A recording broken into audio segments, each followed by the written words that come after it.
હનોઈમાં શહીદોને શ્રદ્ધાંજલિ તેમણે આપી। પીએમએ હો વી મિન્હને શ્રદ્ધાંજલિ આપી છે। પ્રધાનમંત્રી વિયેતનામના 2 દિવસના પ્રવાસે છે। અહીં તેઓ વિયેતનામ અને ભારત સાથેના દ્વિપક્ષીય સંબંધોને આગળ વધારવા માટે વાતચીત કરવાના છે। ગઈકાલે જ તેઓ વિયેતનામ પહોંચી ગયા હતા અને હાલ તેઓ શહીદોને શ્રદ્ધાંજલિ આપવા માટે પહોંચ્યા છે। પ્રધાનમંત્રી નરેન્દ્ર મોદીનું વિયેતનામમાં ભવ્ય સ્વાગત કરવામાં આવ્યું હતું। આજે તેઓ વિયેતનામના રાષ્ટ્રપ્રમુખ સાથે મુલાકાત કરવાના છે અને ભારત અને વિયેતનામ વચ્ચે દ્વિપક્ષીય સંબંધોને સુધારવા માટે પણ તેઓ વાતચીત કરવાના છે। હાલ તેઓ શહીદોને શ્રદ્ધાંજલિ આપવા માટે પહોંચ્યા છે।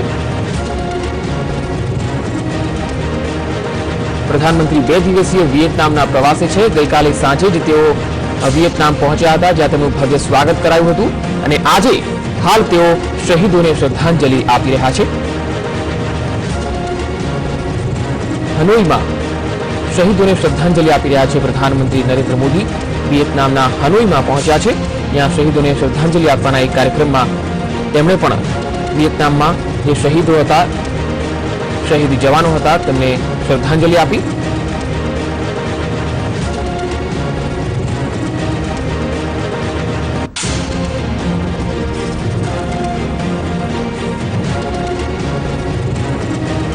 પ્રધાનમંત્રી નરેન્દ્ર મોદી 2 દિવસીય વિયેતનામના પ્રવાસે છે, ત્યારે આજે તેઓ શહીદોને શ્રદ્ધાંજલિ આપવા માટે હનોઈ પહોંચ્યા, જ્યાં તેમણે શહીદોને શ્રદ્ધાંજલિ આપી।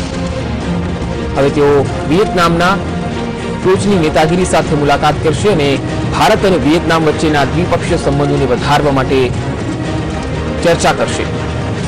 પ્રધાનમંત્રી નરેન્દ્ર મોદીનું વિયેતનામમાં ભવ્ય સ્વાગત પણ કરાયું હતું। હાલ તેઓ હનોઈમાં શહીદોને શ્રદ્ધાંજલિ આપવા માટે પહોંચ્યા